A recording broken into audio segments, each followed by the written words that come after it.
Sejarah perjalanan hidup Khalifah Umar bin Khattab. Tubuh Umar bin Khattab tinggi besar dan tegap dengan kulit putih kemerah-merahan agak kecoklat-coklatan. Jalannya cepat seperti tak sabar ingin segera sampai di tempat yang ditujunya. Kawan-kawannya sulit menandingi kecepatan laju jalan Umar seperti itu. Umar juga tak ingin menunda-nunda waktu, selekasnya ingin diselesaikan urusannya secepat yang bisa ia lakukan. Kegemaran Umar bin Khattab adalah berkuda. Ia sangat mahir menunggang kuda. Dalam hal berkuda di antara anak-anak muda Quraisy, kemahiran Umar bin Khattab sulit dicari tandingannya. Ia berulang-ulang memenangi pacuan kuda melawan penunggang-penunggang kuda terbaik dari kabilah-kabilah Arab lainnya. Lomba pacuan kuda itu diadakan dengan taruhan uang dan diadakan di Padang Sahara. Umar bin Khattab juga mahir bermain pedang serta bergulat. Dalam hal bergulat, Umar kerap menunjukkannya di arena pergulatan yang diadakan di Pasar Ukas.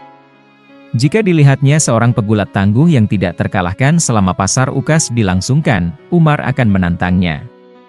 Katanya di hadapan kawan-kawannya, "Jangan sebut aku anak Khattab jika tidak mengajaknya bergulat," dan Umar membuktikan kepiawaian dan kekuatannya kemudian. Pegulat-pegulat tangguh menjadi tidak berdaya ketika berhadapan dengan Umar. Dengan kekuatan tenaganya, Umar akan membantingnya dan keluar dari arena pergulatan sebagai pemenang.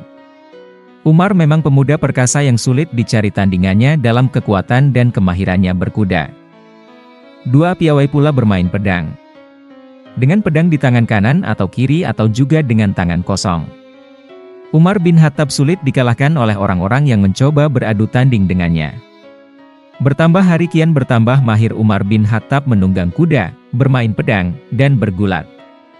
Dengan sosok tubuh yang tinggi besar lagi tegap dan kemahirannya dalam bergulat dan bermain pedang, membuat Umar bin Khattab disegani kawan dan ditakuti lawan.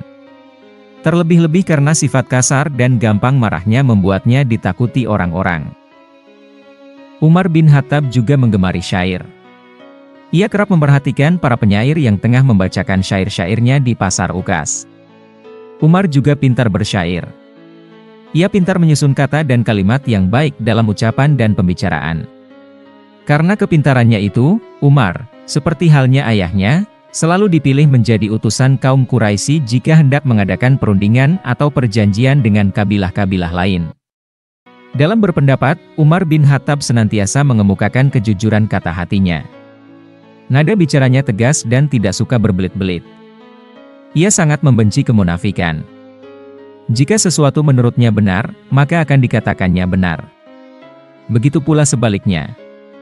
Setelah dipikirkannya baik-baik, ia akan mengemukakan pendapatnya tanpa takut-takut di hadapan siapapun juga. Ia sangat kukuh mempertahankan pendapatnya itu dan berani mempertahankannya di hadapan siapapun juga. Seperti halnya pemuda-pemuda Quraisy lainnya, Umar bin Khattab juga gemar meminum minuman keras. Jika ia telah mabuk, orang-orang Quraisy akan berusaha menjauhinya. Karena pengaruh minuman memabukkan itu, Umar bin Khattab akan dapat bertindak lebih keras dan kasar jika ia merasa diganggu atau mendapati sesuatu yang tidak benar menurutinya.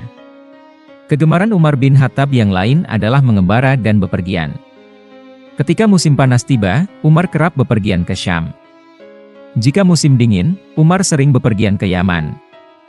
Umar juga pernah bepergian hingga Persia dan Romawi. Dalam pelalanannya, ia kerap mengikuti kafilah dagang Quraisy dan segenap anggota kafilah dagang akan merasa senang jika Umar bin Khattab turut bersama mereka.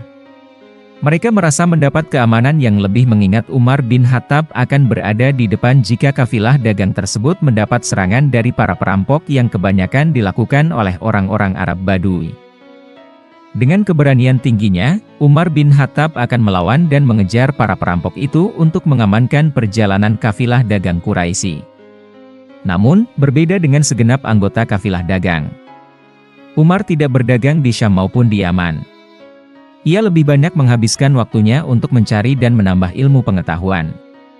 Karena ia telah dapat membaca dan menulis, banyak ilmu pengetahuan yang didapatnya selama ia mengikuti perjalanan dagang kafilah Quraisy, baik ketika di Syam, Yaman, Persia maupun Romawi.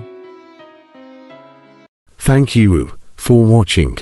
Nantikan kisah selanjutnya pada video berikutnya.